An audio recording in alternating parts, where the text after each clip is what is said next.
Maqaa Abbaa, kan Ilmaa, kan Hafuura Qulqulluu, Waaqayyo tokkoon. Ameen.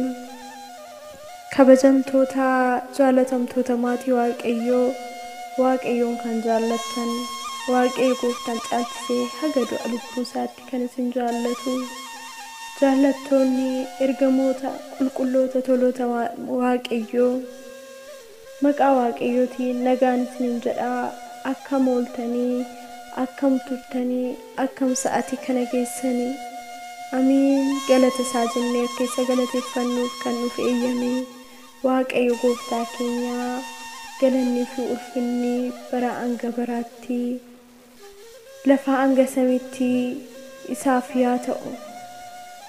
Isa galateeffannee kan haadha isaa kan hin dhiifne, haati keenya qulqulleettiin qulqullootaa, haati saba hundumaa, abdiin cubbamootaa, gonfoon qulqullootaa, waadaa fannoo jalaa, ifti keenya Dubroo Maariyaam, maqaan ishee kan galatoomee fi kan ulfaatee ol kan jedhee nuuf yaa ta'u.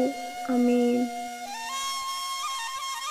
Walaloo afuuraa gabaabduu godaansa kee durbee mata duree jettu waliin dubbisnaa haga dhuma walaloo kiyyaatti. Ana waliin turaan affeerraa koodha. Godaansa kee durbee. Godaansa kee durbee baay'ee ulfaataadha. Yommuu nan yaadadhu garaa koo na nyaata. Wajjiniin rakkattee Waaqa isa jiraata. Wajjiniin rakkatte Waaqa isa jiraata. Akkam ture durbee deemsi yeroo sanaa, barahaa fi roobaa, aduu fi dukkana. Akkamiin dandeessee durbee yeroo sanaa, akkamiin dandeessee durbee yeroo sanaa. Yaa beela gaafasii dheebuu bara sanaa, mucaa kee waliin kan agarte sanaa.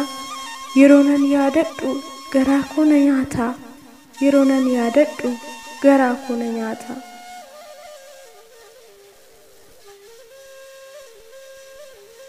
Bishaan bara baraa isa namaaf laatu, bishaan dheeboteetii yommuu isaaf kadhattu, osuma qabanuu isa dhoowwatanii, ijji kee lamaanis imimmaan roobsanii, ijji kee lamaanis imimmaan roobsanii.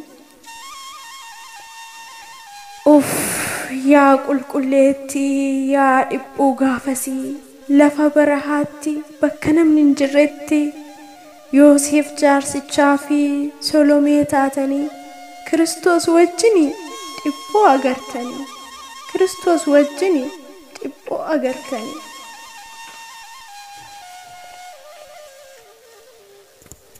Garaa koo na nyaataa imimmaan kee yoon yaadu, sammuu kootii olii akkamiin dubbadhu.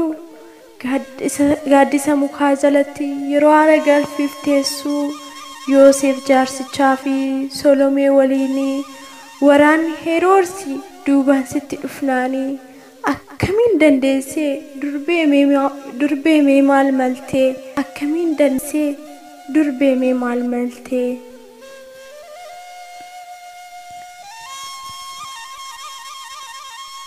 Yaa qulqulleetti yaa durbee, yaa Maariyaam akkamiin dubbadhu.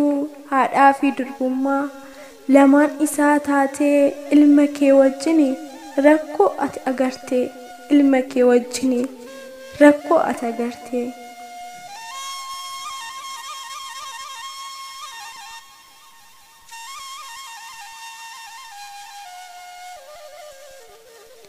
Garaa koo na nyaataa dhiphuun ati argitee, gara laafettii koo arjummaan kee haddaa.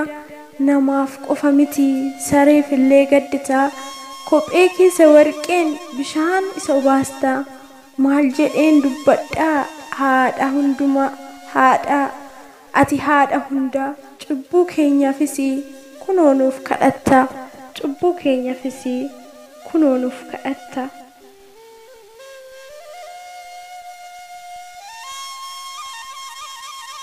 Galanni Abbaaf, galanni ilmaaf galanni hafuura qulqulluuf bara haga baraatti yaa ta'u amiin. kadhannaan haadha keenya qulqulleettii dubroo maariyamii hunduma keenya irraa yaa bulu haga bara baraatti amiin.